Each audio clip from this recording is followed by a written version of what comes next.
What's up there guys, it's Mac, hope you guys are well. Just about to do unboxing, and this is going to be the second time I'm doing it because I've just literally found out I've lost my footage, and as I'm about to edit I don't have that footage, so I'm gonna have to do that all over again. So second time unboxing, I guess.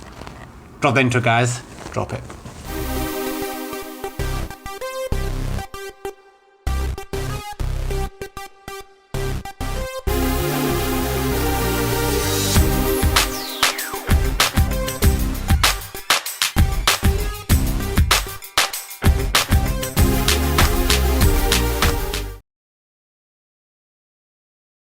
Okay, so here we have it. I'm really excited about this. This is the Super Retro Trio HD Plus.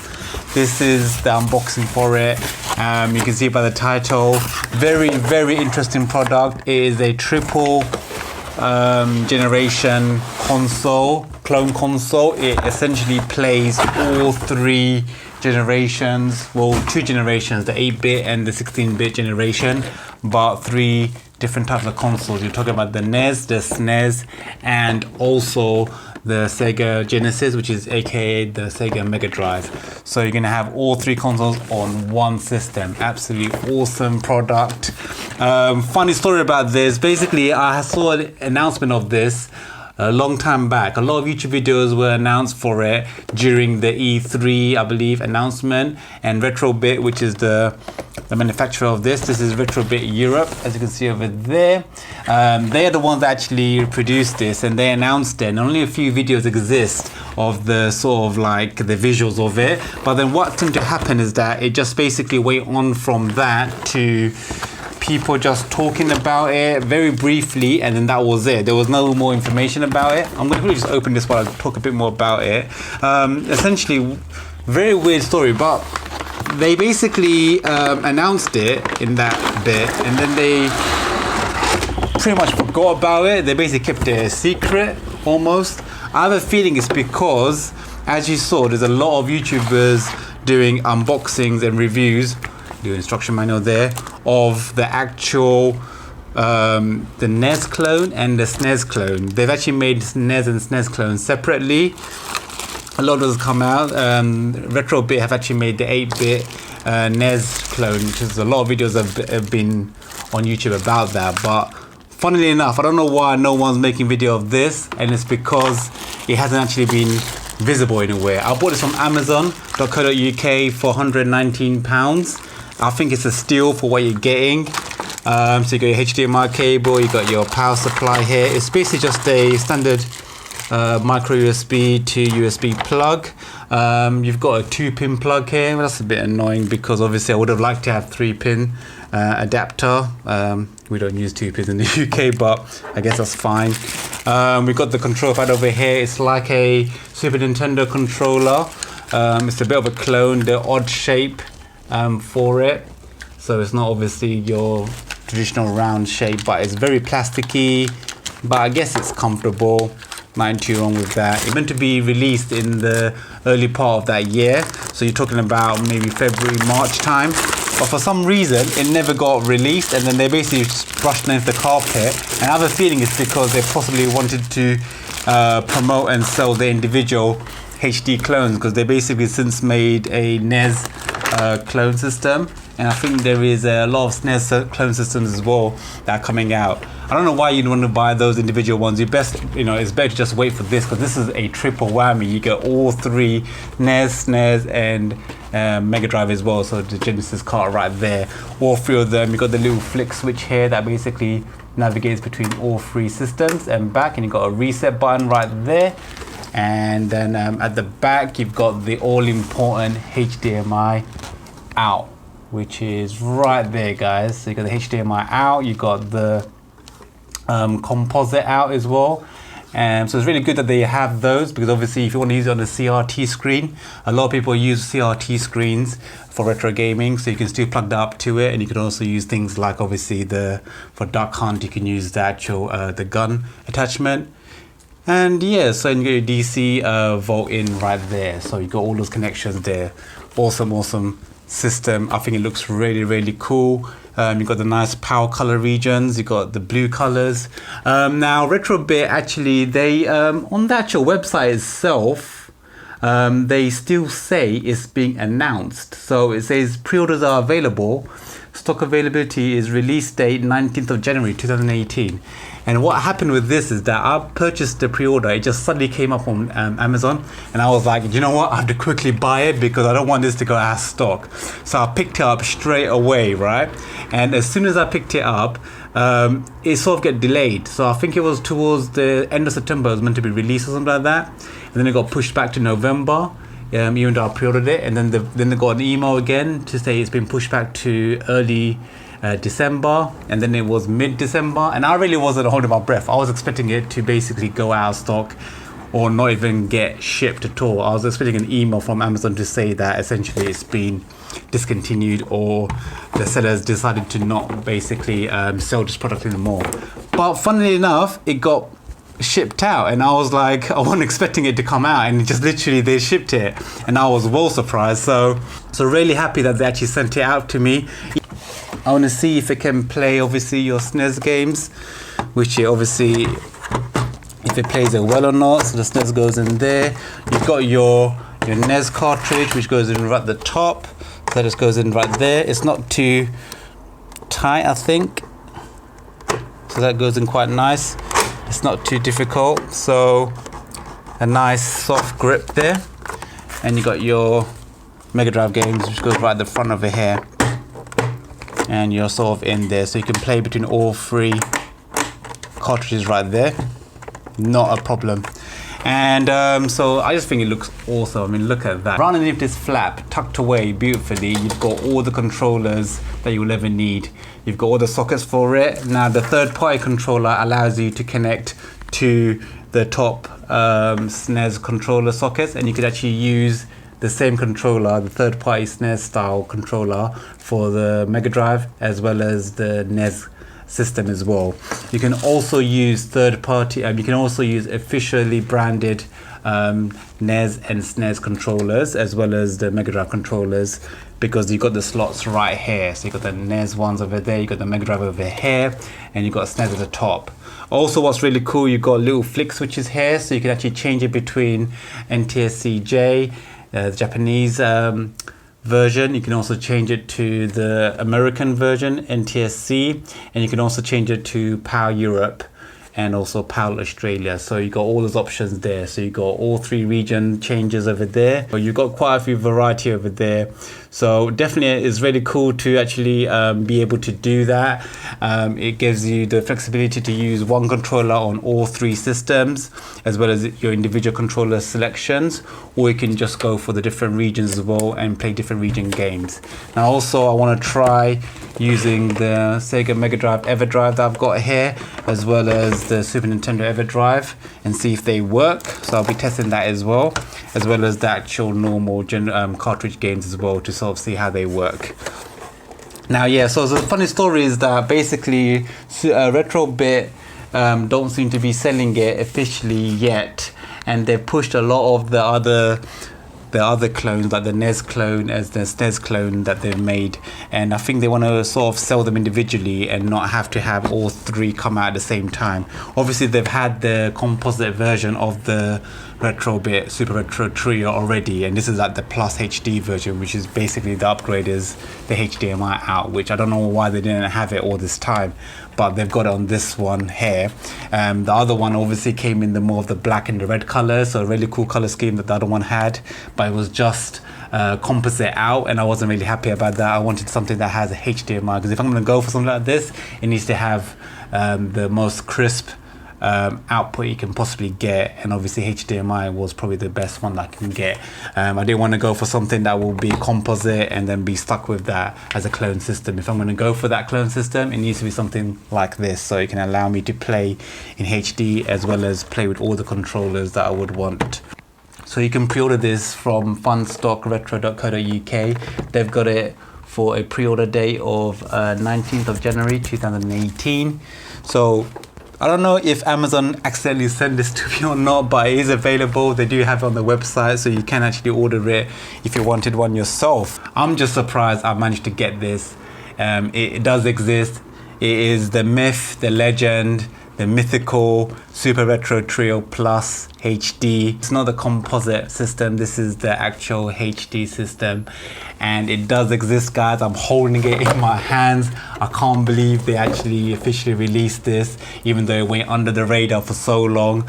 I'm not sure what Retro Bit are doing with the stock of this, because they announced it back in January 2017 and then they stopped talking about it. Maybe because they got the NES clone coming out and probably a SNES clone as well, I think they made, but I know they definitely got a NES clone that a lot of YouTubers are reviewing at the moment. But I say definitely it's a good idea to possibly hold out for this one, because you're going to have all three in one system. It makes sense, it's a money saver, and it all fits in one area as well. So definitely worth getting this one if you're going to be getting into the clone system. So we're going to go into the next section, which is going to be capture footage of the actual gameplay of these games, and we're going to see how it runs, and I'm going to have my final thoughts.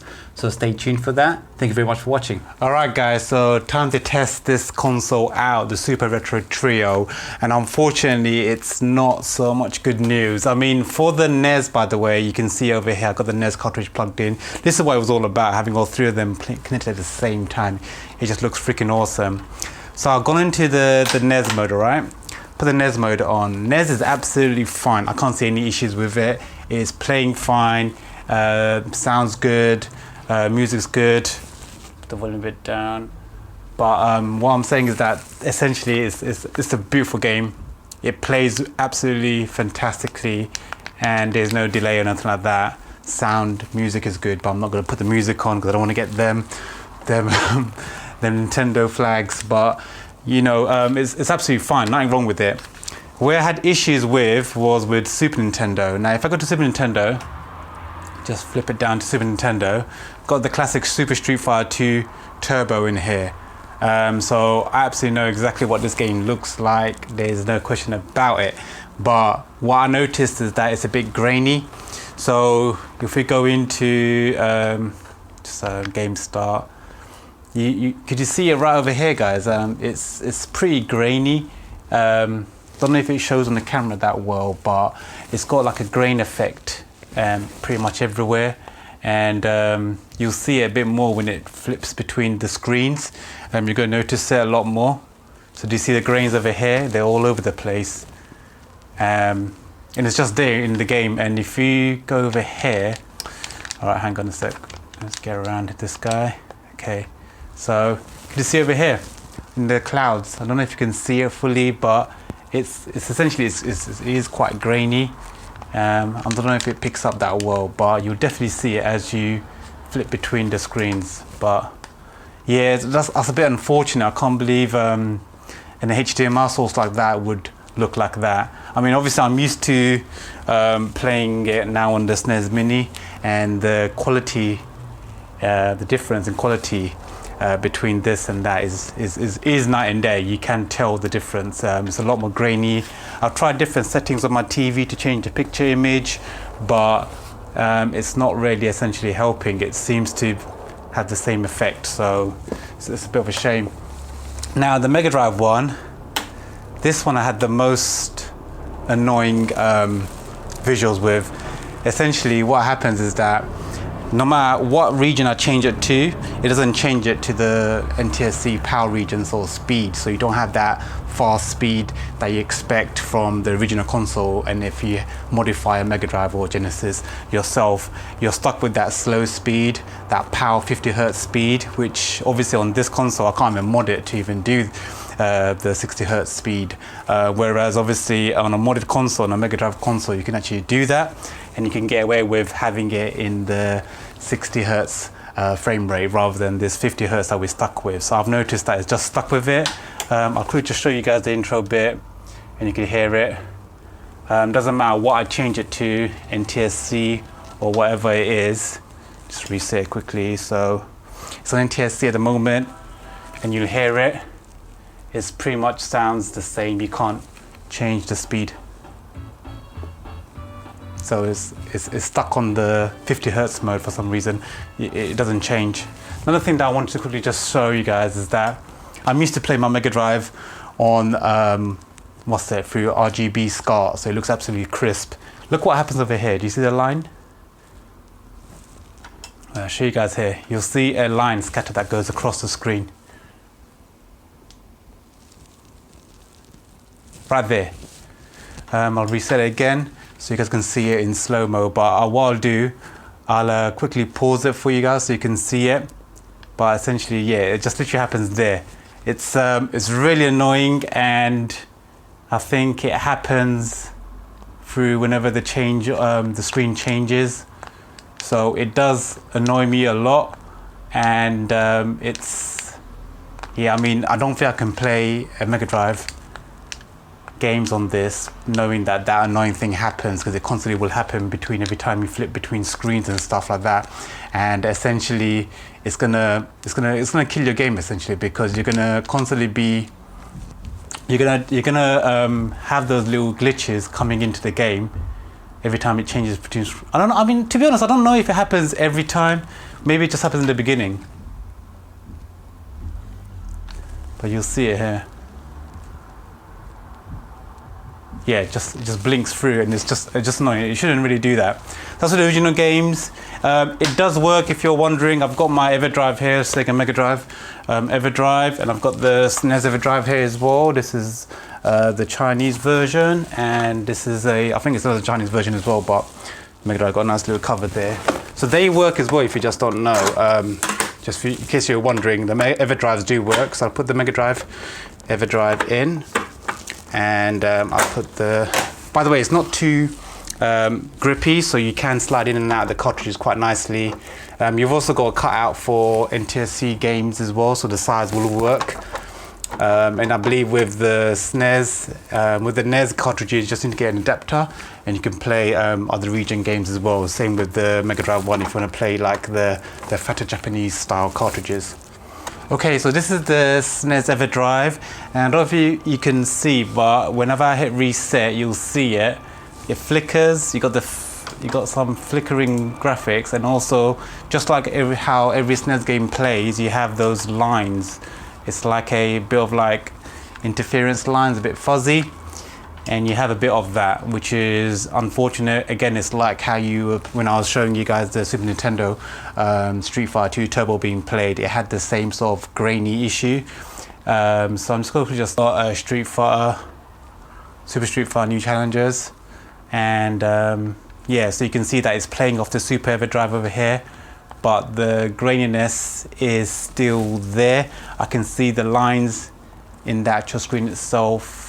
They are visible quite clearly. Don't know if it's picking up again on the camera, but yeah, it is there, unfortunately. So it's a bit of a shame. I can see it all over the clouds here, and it's gonna bug me. So I'm gonna have to return this console because I'm just not happy with the quality of the HDMI output coming out from this console. I'm just gonna quickly show you guys that the Mega Drive EverDrive does work as well. So this is the Sega Mega Drive 1. You can select a game, press play. I've got a game in there already. So this is obviously Sonic 1 playing from the EverDrive. Oh, sorry, Sonic 3. Again, I think whether you get the issues with the lines, let me quickly just see if you get the issue with the bar coming across. I can't really tell, but the annoying thing with the Mega Drive is that it's playing it in PAL 50 Hertz and it's not playing in 60 Hertz. So I can easily just modify my original Mega Drive and have it play in 60 Hertz. And it's RGB SCART, so the graphics on the RGB SCART is absolutely fine for me. I don't really need it to be in HDMI. It would be nice to have in HDMI, but that's just convenience. I think the RGB SCART just looks absolutely phenomenal when you pull it out of on the HD TV. And I think the Mega Drive, because it natively supports it, it's absolutely beautiful. I know in the NTSC region you didn't have it, but if you stick it in via the FrameMeister, you should be able to get SCART coming into your American TVs as well. So it will be absolutely phenomenal when you plug in via that way. So yeah, I mean, Mega Drive EverDrive does work. The Super Nintendo EverDrive does work. I think the NES games play the best. You've got the SNES issue where it's grainy on all games plus the EverDrive. The Mega Drive EverDrive work as well. I'm quickly going to show you as well that it does play.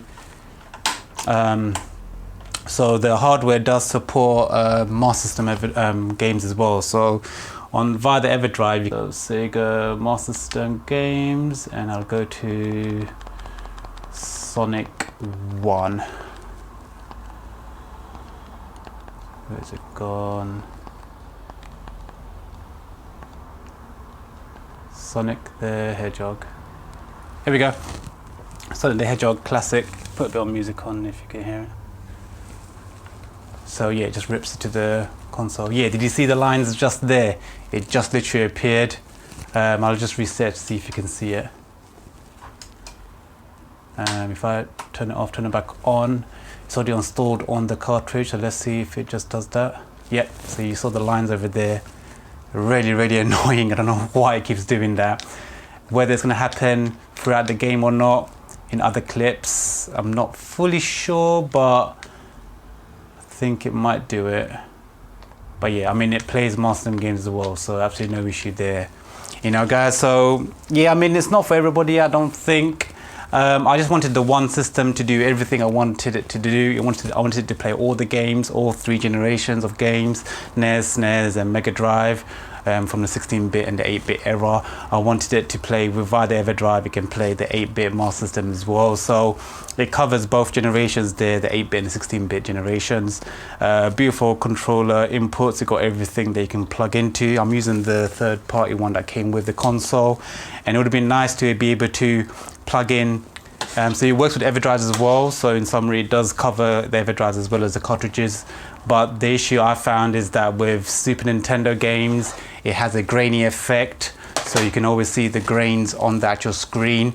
And whenever you're playing with the Mega Drive, it flickers between that screen, so you can see the lines as well. So really, really annoying. So unfortunately, because of those 2 issues, plus also the Mega Drive, you can't play in 60 hertz games, so you can only you're stuck with the 50 hertz sort of slowdown on this HDMI TV, and for a clone system it shouldn't really be doing that. So that's another annoying thing as well. So I'm going to be returning this. I'm afraid. But let me know what you guys think of the console itself, and if you want to have a bit more information about it, do let me know in the comment section below. Will you guys be picking one up? It's a good time to pick up one of these systems for the holiday season, but I can be quite a perfectionist, and this stuff will really bug me. The lines coming through the screen, as well as obviously the issue with it having the grainy effect on a Super Nintendo when I've played it on the SNES Mini, and it's been so much more better. So yeah, that's gonna bug me, but definitely a one-in system where you can play all 3 console games. It's a good space saver as well. So anyway, do let me know how you guys if you're gonna be picking one up or not. Anyway guys, hope you guys enjoyed this. Don't forget to hit that like button if you enjoyed the review. Don't forget to subscribe if you haven't already. Really appreciate all my subscribers, so thank you very much for that. And until next time, take care guys. This is Mac. Peace out.